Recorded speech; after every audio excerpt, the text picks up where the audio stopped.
परिवारों को सहायता करो, सहायता करो, सहायता करो। बाढ़ पीड़ित परिवारों की मदद करो, मदद करो, मदद करो। प्रधानमंत्री जी जम्मू कश्मीर का दौरा करो, दौरा करो, दौरा करो। प्रधानमंत्री जी जम्मू कश्मीर का दौरा करो, दौरा करो, दौरा करो। मोदी जी जम्मू का दौरा करो, दौरा करो, दौरा करो। अमित शाह जी जम्मू का दौरा करो, दौरा करो, दौरा करो। जी आज श्रद्धांजलि दी जा रही है और आप बाढ़ पीड़ितों की मदद करने की बात कर रहे हैं, किस तरह से होगी? देखिए, बाढ़ पीड़ितों की मदद तो धनराशि के साथ होगी, क्योंकि कई परिवारों के लोग जो कमाने वाले थे वो तो जाने गंवा चुके हैं। अब उन परिवारों को चलाना कैसे है, उनका पालन पोषण कैसे करना है, इसलिए हम ये बाढ़ पीड़ितों के लिए मुआवजे की राशि की मांग कर रहे हैं। क्योंकि 50,000 रुपये से 1 लाख रुपये से 2 लाख रुपया मुआवजा तो मजाक है।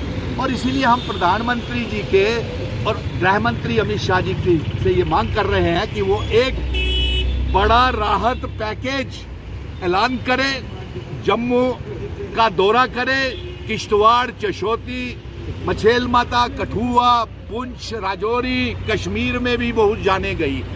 उन परिवारों की मदद के लिए एक राहत कोष भी बनाया जाए और तमाम एमएलए जितने भी हैं, तमाम मेंबर पार्लियामेंट जो हैं, वो भी अपनी 3-3 महीने की तनख्वाह जो है वो एक फंड, एक राहत कोष में दें, क्योंकि वो कुछ मदद। तो पार्लियामेंट सेशन चल रहा है, सभी मेंबर पार्लियामेंट अगर अपनी सैलरी दें 2-2 महीने की, बिल्कुल वही ना। ये राजनीति का समय नहीं है, मैं क्या कहूँ, हमारे दिल परेशान है। आज मातम छाया हुआ है और मछेल माता की गोद में हम ये कहेंगे कि जो यहाँ से जिनके परिवारों के लोग चले गए हैं उन्हें माता मछेल, वैष्णो माता, महादेव अपने स्वर्ग में जगह दे उनको। और जो गंभीर रूप से घायल हैं उनको भी, जो गंभीर रूप से घायल हैं उनका इलाज 50,000 रुपये से नहीं होता है।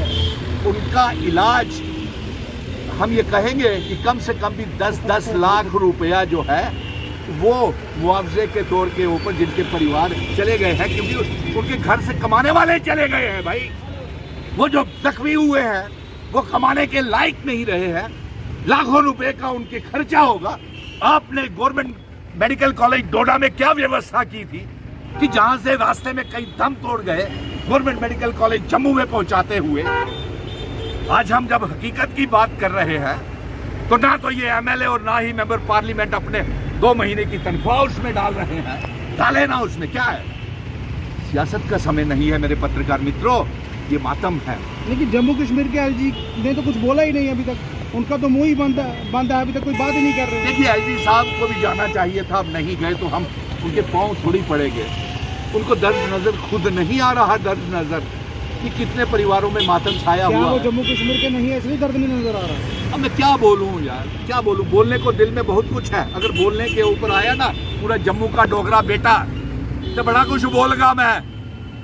जम्मू का डोगरा बेटा अजे भी मैं गलाना कि प्रधानमंत्री जी तुम्हारी तरफ तो कोई राहत कोष नहीं आई हो, अमित शाह जी तुम्हारी तरफ तो गृह मंत्रालय की तरफ तो कोई राहत का ऐलान नहीं होया।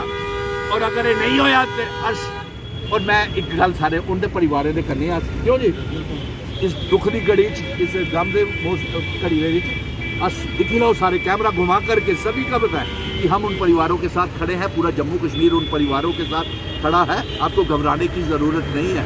आज जम्मू का डोगरा बेटा सुनील डिम्पल जिंदा है, हम इनकी सेवा भी करेंगे और ज़रूरत पड़ी तो इन परिवारों को गोद भी लेंगे। यहाँ के चीफ मिनिस्टर ने तो 1 लाख का ऐलान किया ना, मैंने कहा ना वो मजाक है, उससे इलाज नहीं होता है। आजकल के ट्रीटमेंट, मेडिकल ट्रीटमेंट आपको मालूम है कितने, मैं गवर्नमेंट मेडिकल कॉलेज में देख करके आया हूँ, जिन लोगों को, उन लोगों को खड़ा करने के लिए कम से कम 10-10, 20-20 लाख रुपया लगेगा, कहाँ से लाएंगे। उन लोगों को खड़े होने के लिए कमाने के लायक नहीं रहे।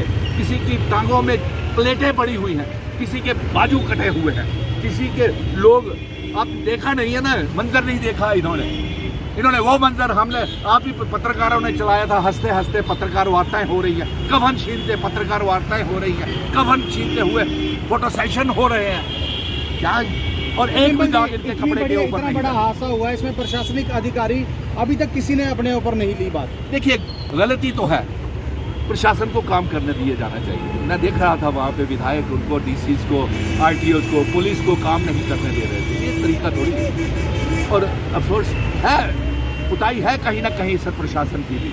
अगर वहाँ पे रेड अलर्ट मौसम विभाग ने किया हुआ था तो आपको यात्रा रोकनी चाहिए थी भाई। किसने रोकनी थी? हमारा क्या कसूर था? आपने हमारी रियासत भी छीन ली, हमारा रियासत का दर्जा भी छीन लिया, हमारी ताकत भी सारी छीन ली, रियासत भी हमको वापस नहीं दे रहे, हमारी सुनवाई भी कहीं नहीं हो रही। आप कर क्या रहे हैं? आखिर ये तरीका ठीक नहीं है। मेरे मुस्लिम फेडरेशन के फ्रेंड्स भी यहाँ पे आ रहे हैं और बड़ी अच्छी बात है। ये ले लिए, मुस्लिम फेडरेशन के प्रेसिडेंट हैं, इनका कर लीजिए। और हम सारे यहाँ पे पूरे तमाम मजहबों के लोग, अभी बहुत से लोग, सैकड़ों लोग यहाँ आए थे, श्रद्धांजलि दे करके चले गए हैं। और आज ये ऐतिहासिक बात, पूरा जम्मू कश्मीर इस दुख की घड़ी में इनके साथ खड़ा है। और आगे भी अगर ज़रूरत पड़ी, पत्रकार मित्रों घबराएं नहीं, हम आगे आएंगे और इन परिवारों के साथ खड़े होंगे। गोद नहीं लेंगे, साथ खड़े होंगे। जी सर, आप क्या कहें?